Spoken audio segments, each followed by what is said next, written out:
I'm getting radiant, sexy, sultry vibes from this look, okay? I don't even know if that exists, but I just made it up, okay? Hey guys, welcome back to my channel and thanks for tuning in. So I'm back with another soft look for you guys, and I definitely did something different. No, I am not wearing any lashes.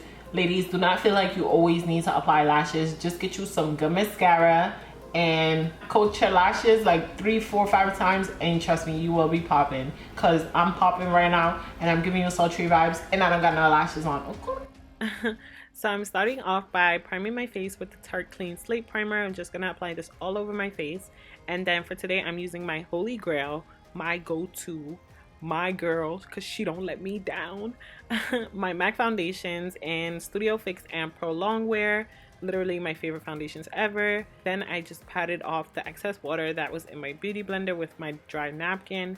And now I'm just working on blending that out. Honestly guys, in real time, it takes me about like 5 to 10 minutes to blend out my foundation. I go over the same areas twice, 3 times, however many times it takes.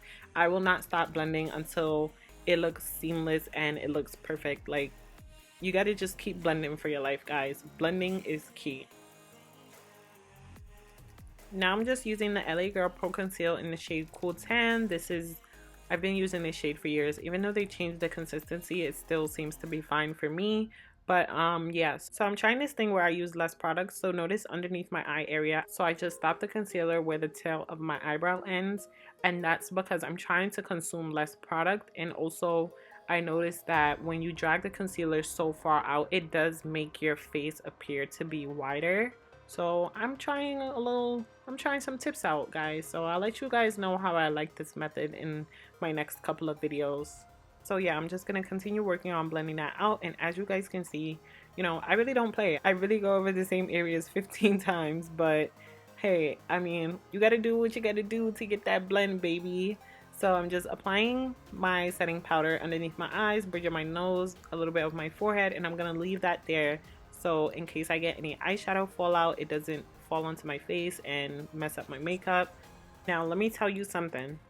Linda, if you don't have this base, what are you doing? What are you doing?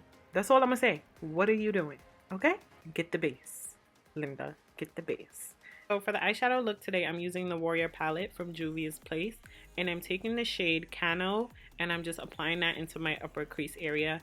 Typically when I'm being extra, I think I would use 2 different colors just to get my crease area to look like what I want it to look like, but skirt, we're not doing that today. We're gonna focus on this one shade and just building it up to the intensity that I need it to be. I didn't want it too dark, so I did apply like 4 to 5 layers to get it on. And to blend it out, I'm just basically going back and forth in windshield wiper motions and half circle motions. So I went back in with my brush with no added product and just tapped that onto my lid. So that way the shade Amina has a surface to stick to. When you don't use a primer or a concealer, and your primer or concealer doesn't need to be super wet, that's why I didn't add any product to that brush. But when you don't use that, you won't receive the best intensity of that eyeshadow color that you're trying to put on your lid. It's just really, really best and recommended that you do use something on your lid just so that color has something to stick to. And I didn't want to do liquid liner, so I decided to just take my pencil and drag that along my lash line and in my waterline. And then I went back into the Juvias Place palette and I took the shade Mino and I basically just smudged that all against that line. So it basically just gives it kind of like a smoky effect. Now I'm just using a clean brush to dust away all that powder I was baking with. And FYI, I did not get any eyeshadow fallout, so that's a good thing. And for my blush, I'm using my Nars blush in the color Toas, and I'm basically just applying that lightly to the apples of my cheeks. And for today's highlight, I got a new highlighter, guys. It's the new Artist Couture highlights, and I really do like this one. I always say I love my highlighters. I have a few highlighters that I actually don't like and I never used, but we're not going to talk about those, okay? So yeah, you don't want to push highlight into your hairline. You want to just stop it symmetrically where the tail of your eyebrow ends.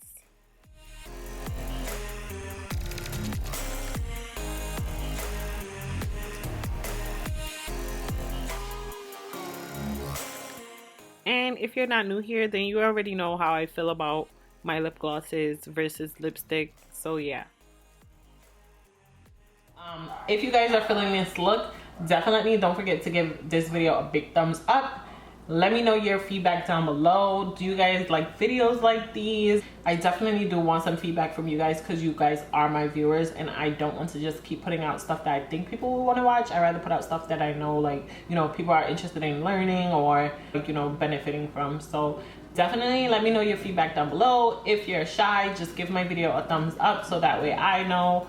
And yeah, if you're interested in seeing the video on how I achieve my fall locks, I'll definitely put the links to that video on top. So be sure to check that out, and down below in my description bar, of course. And yeah, so I'm done rambling.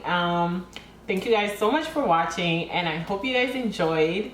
Don't forget to subscribe down to my channel, and I'll see you guys in my next video.